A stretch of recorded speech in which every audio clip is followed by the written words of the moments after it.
Welcome back to Nick Lenz's Comic Corner Classics / Non-Classics. This is episode number 1700, 1800, I'm used to say 1700 because we used it for a while. 1813, the Doubleshot number 1707. Two Daredevil trades. First one collecting issues that came out back in the mid-1990s. We have Daredevil Epic Collection Volume 19. By the way, there's actually two more that come after this one that collects basically the rest of Volume 1. They're meaning like 36 issues. Yes, seriously, they collect a lot more of this one. This book only collects issues 333 to 344. Now, I should point out something interesting though about the writer of this book. D.G. Chester. There is a 6-part story arc he does in here that you read the book and it's under the name Alan Smithy. Yes, there is a... Yeah, here's a credit for you.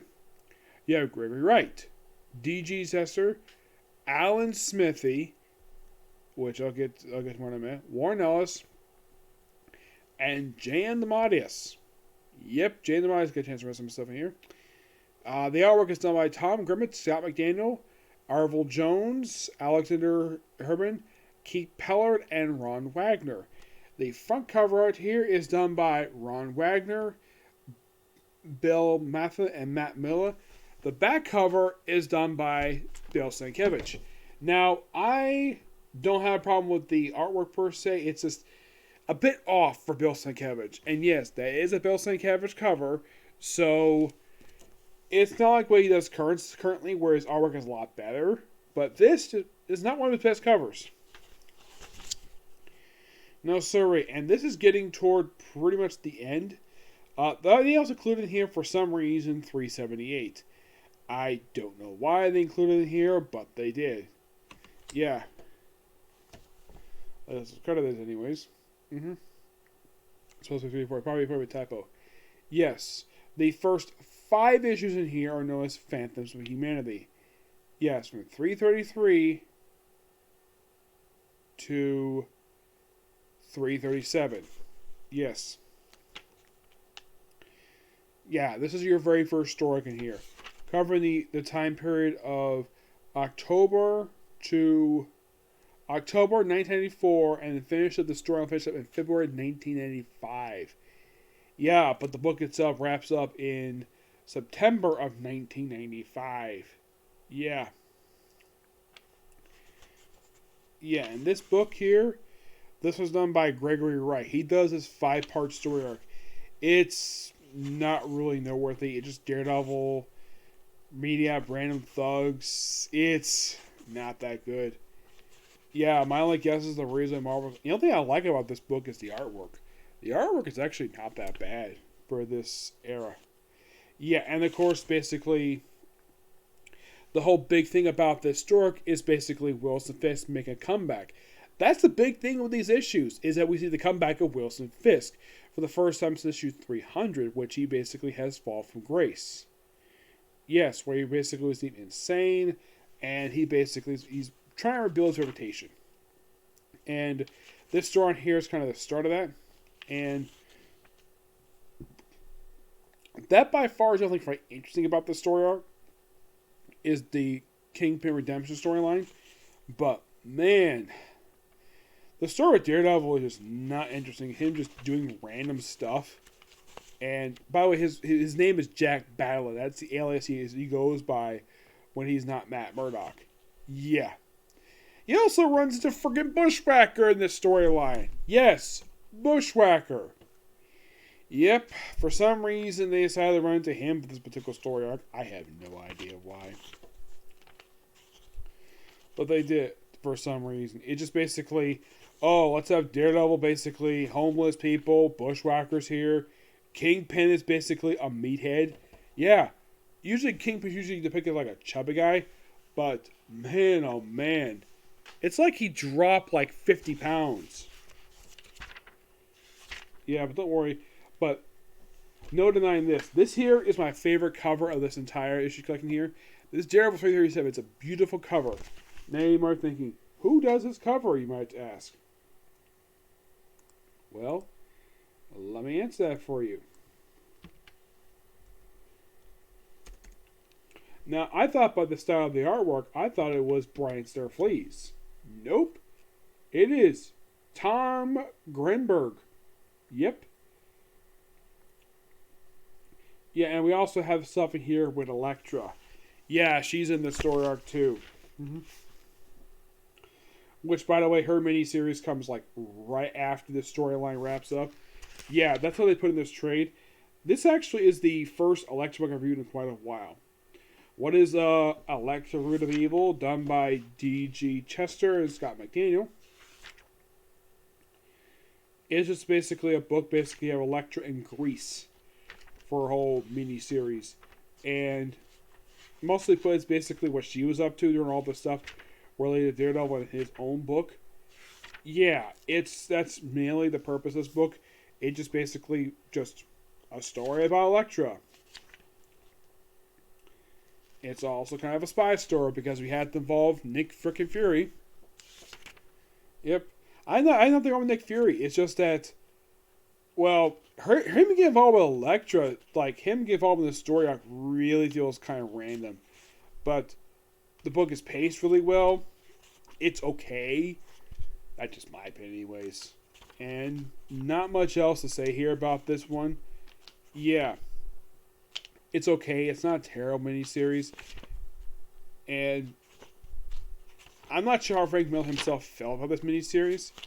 But and then we cut back to Daredevil with 338. And the writer for this one, Alan Smithy. This is by far the only time I've ever heard of where a comic writer has used basically this name. It is a pseudonym for a writer or director where they don't like the stuff they're involved in, so they credit it under the name Alan Smithy. Now, I have never heard of a... Now, prior to this reading this, I kind of forgot that this happened. Yeah, it's something that happens with the very next issue. It's also a story arc that is a bit confusing when it comes to continuity. Yes, that is the major problem with this story arc. It is by far a really bad story arc. It also got a Crowler. It's just not that good.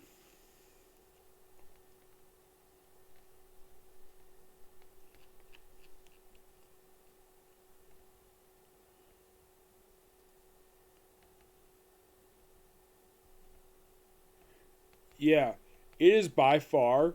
Artwork-wise, it's actually not bad. But in my opinion, it is one of the worst Daredevil stories I have ever seen. Because aside from the fact we still deal with Kingpin's, dealing with his rise to power, I see hints at here. But, you know, like noteworthy is it deals with a character named Gloria Brandt. They bring her back for the story arc. Yes, they bring her back for this 5-part story arc. Yes. Who basically deal with her frickin' father. Who is this weird, disgusting guy. And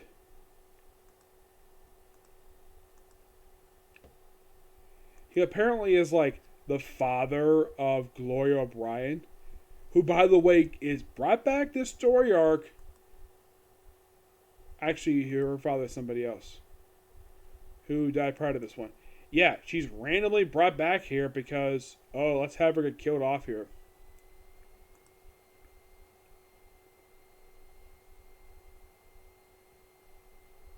Yeah, it is like one of the most confusing Daredevil stories I have ever read. It's not good. And the only thing interesting about it is that the Wilson Fisk get a chance to beat the crap out of the villain of the story arc. And this is also the last story arc that the writer, D.G. Chester, wrote. Yeah, he wrote this thing, but he wanted nothing to do with this. Because it's not that good of a story arc. Yeah, and, oh look, you have Daredevil and Kingpin fighting again. First time since issue 300. Yep. Oh, by the way, Victor Crowler, yeah, he's killed off at the end of the story arc. And that's last scene of the writer until issue 380. Yeah, He is remarkably absent throughout the rest of this whole run. He leaves with 42, and he comes back in the final issue of the run, and that's all he does for Daredevil. Yeah. Issue 343. The very next issue after Dan G. Chester left the book. The very next issue. It is done by Warren Ellis. Yes, Warren Ellis. You're thinking, really? Warren Ellis? Oh, yeah, definitely. And then the final issue of the book, and this is kind of weird. J.M. DeMatteis. Yes, he does this thing. And it's part of this Over the Edge crossover. Where it involves, get this, Punisher get brainwashed to kill Nick Fury to think that he actually killed his family. It is by far one of the most weirdest ideas I've ever heard for the Punisher. Yeah, so Matt Murdock. By the way, in issue 343, at no point in this whole issue that he puts on the costume. It's all him basically fighting crime by himself. And you have this over the edge. So you have a guy who wears the yellow costume. By the way, this is not Daredevil. This is somebody else. Also, comic turn on its side because it's the 90s. What do you expect? Yeah. It's basically Daredevil's part of this weird story arc. It's weird, though. They also didn't collect this in trade. Yeah. The issues in here, I would say that how do I feel about the story arc? There's actually only 2 in here, plus 2 standalone issues. I'd say the standalone issues are really good. I like those. They're really good. The Cruella Saga is not that good. It is awful. Really bad. There's only 2 good things about the story arc. It has good artwork, and the stuff with the Kingpin is really good. The first story arc you have in here, which is the Phantoms of Humanity. Same thing with this one. Good artwork, and the only thing else is good artwork, and the stuff with the Kingpin. That's it. Root of Elektra. Root of Evil. Okay, it's probably better than the stuff basically published in the Daredevil book, and my only guess is the reason why Marvel put this book out, because it's the Epic Collection. Let's collect everything, including the really bad stuff. Yes, Daredevil, a lot of the time when I've read it, usually it's really good. And I love Daredevil. But this issues in here, like, most of the issues published in this book are not that good. Yeah, it's a good thing about the next trade gets a lot better than this. Alright, next up is not an Epic Collection. This is basically Man Without Fear. The Death of Daredevil. Believe it or not, this miniseries is basically bridging the gap between the end of Charles Schultz's run for Daredevil, which concluded in 2018, and the start of the current run, which actually wrapped up last year, but basically is coming back again this year, by Chip Zdarsky. A run that, from what I've heard, is not very popular with a lot of people, yet for some reason, they kept Zdarsky in the book. And here's something I had completely forgotten about, because this book came out a few years ago. Like, I read this book, and yeah, this book came out roughly, I think it was like in 2008, I think it was. It was 2019. You curious to who writes this thing? It's somebody who you would not expect to write Daredevil. Jed MacKay. Yes, Jed MacKay. As the writer of such critically acclaimed books as Black Cat, Moon Knight, and the current Strange book. Yep, that guy. I kind of forgot he wrote this thing. Yes, I had completely forgot. Because I remember this book. It's interesting to say the least.